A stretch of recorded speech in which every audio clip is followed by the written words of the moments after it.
নমস্কার বন্ধুরা, আজকে আমরা এই ভিডিওর মাধ্যমে দেখব যে বাংলার ভূমি অফিসিয়াল ওয়েবসাইট থেকে কিভাবে জমির পর্চা বা বারকোডের জন্য অ্যাপ্লিকেশন করতে হয় তার ফুল প্রসেস আমি এই ভিডিওর মাধ্যমে দেখিয়ে দিচ্ছি।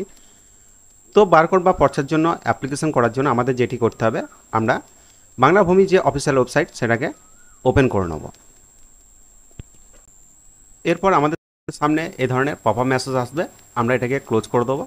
ক্লোজ করে দেওয়ার পরে আমরা এখান থেকে যেটি করব, নো ইওর প্রপার্টি এই অপশনে একবার ক্লিক করব। তো এই অপশানে ক্লিক করার পর আমরা এটিকে লগ ইন করে নেব। এর জন্য অবশ্যই আপনার এই পোর্টালে ইউজার আইডি এবং পাসওয়ার্ড আগে থেকেই বানিয়ে রাখতে হবে। আই হোপ আপনাদের সকলেই বানানো আছে। তো এরপর আমরা ক্যাপচার কোডটি ফিল করব। এখানে ক্যাপচার কোড ফিল করা হয়ে গেলে আমরা লগ ইন এই অপশানে ক্লিক করব। লগ ইন এই অপশানে ক্লিক করার পর আপনাদের সামনে এই ধরনের অপশান চলে আসবে। তো এখান থেকে আমরা যেটি করব, এখানে যে সিটিজেন সার্ভিস এই অপশানটিকে দেখতে পাচ্ছি, এই সিটিজেন সার্ভিস এই অপশানে ক্লিক করব। এই অপশানে ক্লিক করার পর আপনাদের সামনে বিভিন্ন ধরনের অপশান চলে আসবে। তো এখান থেকে সার্ভিস ডেলিভারি এই অপশানে ক্লিক করব। তো এই অপশানে ক্লিক করার পর আমরা আর রিকোয়েস্ট এই অপশানে ক্লিক করব।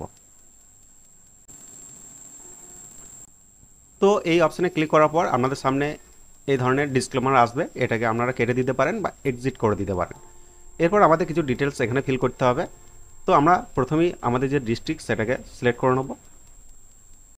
তারপর আমাদের যে ব্লক সেই ব্লকটাকে আমরা সিলেক্ট করে নেবো। আপনাদের ক্ষেত্রে যেগুলো হবে সেগুলো সিলেক্ট করবেন। তারপর মৌজা, অর্থাৎ জমিটি কোন মৌজার আন্ডারে আছে সেই মৌজাটিকে আপনাকে এখানে সিলেক্ট করতে হবে। এরপর আপনাকে যেটি করতে হবে, খতিয়ান নম্বর দিতে হবে।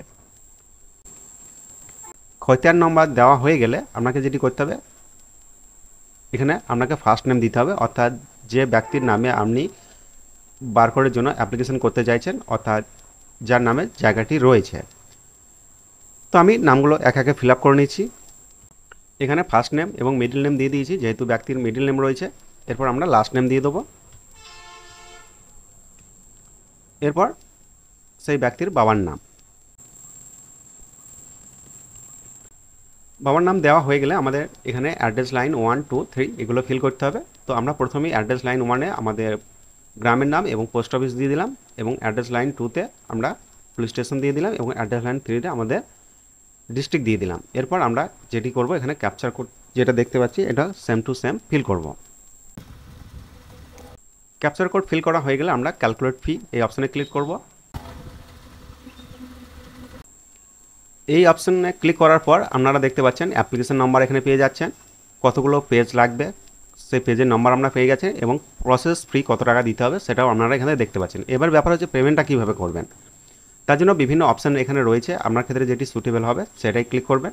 আমার ক্ষেত্রে SBI পে, এটাতে ক্লিক করে কন্টিনিউ করব। আমরা যেহেতু QR কোডের মাধ্যমে বিলটাকে পেমেন্ট করব। তো কন্টিনিউ অপশানে ক্লিক করার পর আপনাদের সামনে এই ধরনের অপশান আসবে, আবার ডিসক্লেমার আসবে, এটাকে কেটে দেবেন বা এক্সিট করে দেবেন। এরপর এই ধরনের অপশান দেখার পর নিচে কন্টিনিউ এই অপশানে ক্লিক করবেন। কন্টিনিউ অপশানে ক্লিক আপনারা এই ধরনের পেমেন্ট করার যে প্রসেস বা পেমেন্টের যে অপশান সেগুলো চলে আসবে, এগুলো ভালোভাবে দেখে নেবেন এখানে কী কী রয়েছে। তারপর নিচের দিকে স্ক্রল করে আসার পর ভেরিফাই অ্যান্ড চেক এই অপশানে ক্লিক করে নেক্সট এই অপশানে ক্লিক করবে। এরপর পেমেন্ট করার জন্য আপনাকে পেমেন্ট মোড সিলেক্ট করতে হবে। আমরা SBI ইপে সিলেক্ট করেছিলাম, সেটাই সিলেক্ট করবো, এবং এর থ্রো পেমেন্ট গেটওয়ে ব্যাঙ্ক এই অপশানে ক্লিক করার পর নেক্সট এই অপশানে আমরা ক্লিক করব। তো এই অপশানে ক্লিক করার পর এখানে সাকসেস মেসেজ দিয়ে দিয়েছে। এরপর আমরা ওকে এই অপশানে ক্লিক করব। ওকে এই অপশানে ক্লিক করার পর আমরা নিচের দিকে স্ক্রল করে চলে আসব। এরপর পে নাও এই অপশানে ক্লিক করব।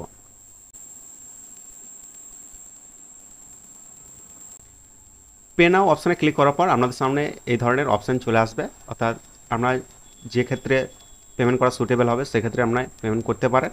তো আমরা API এই অপশানে ক্লিক করব। এই অপশানে ক্লিক করার পর আমরা যেটি করব, এখানে দেখুন এন্টার UPI ID বা UPI QR কোড। তো যেহেতু আমরা QR কোডের মাধ্যমে পেমেন্ট করব, তাই QR কোডে ক্লিক করলাম এবং পে নাও এই অপশানে ক্লিক করলাম। পে নাও অপশানে ক্লিক করার পর আমাদের সামনে QR কোড চলে এসেছে। আমরা এই QR কোডটিকে স্ক্যান করে নেব। QR কোড স্ক্যান করার পর আমরা ফোনপে, গুগল পে বা অ্যামাজন পের মাধ্যমে আমরা এটাকে পেমেন্ট করে দেবো। তো আমরা পেমেন্ট অলরেডি কমপ্লিট করে দিয়েছি। একটু লোডিং হতে সময় নেবে। তো দেখুন আমাদের পেমেন্ট কমপ্লিট হয়ে গেছে। এখানে পেজ লোডিং হতে একটু সময় নেবে। লোডিং হয়ে গেলে আমাদের এই ধরনের মেসেজ পেয়ে যাবেন। তো এখান থেকে ডাউনলোড চালান এই অপশানে ক্লিক করে আপনারা চালানটিকে ডাউনলোড করে নেবেন। চালান ডাউনলোড করা হয়ে গেলে ম্যাক্সিমাম আপনাকে 5 দিন 7 দিন 10 দিন ওয়েট করার পর কীভাবে বারকোড বা পর্চা অ্যাপ্লিকেশন ডাউনলোড করবেন সেটা আমি পরে ভিডিওতে দেখিয়ে দেবো।